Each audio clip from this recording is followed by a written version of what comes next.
तू कधी नोटीस केलंय? तू रिझन नसतानाही घाबरतेस. रात्री बाहेर पडताना तू लोकेशन शेअर करतेस. अननोन कॉल आला की हार्टबीट वाढते. कुणी जरी रागात बोललं ना, तू लगेच शांत होतेस आणि मग स्वतःलाच विचारतेस, मी एवढी सेन्सिटिव्ह का आहे?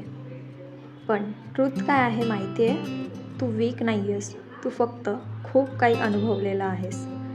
तू घाबरतेस कारण तू केअरलेस नाही आहेस, तू अवेअर आहेस.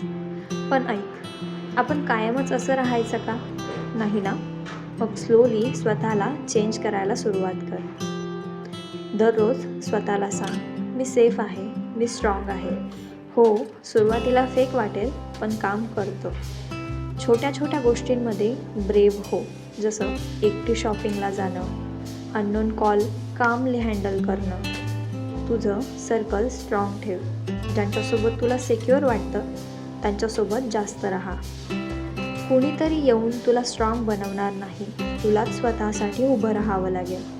तू घाबरतेस, पण तरीही रोज पुढे जातेस आणि बिलीव्ह मी, तेच तुझं खरं स्ट्रेंथ आहे. सो नेक्स्ट टाईम तू घाबरलीस ना, तर स्वतःला ब्लेम करू नकोस.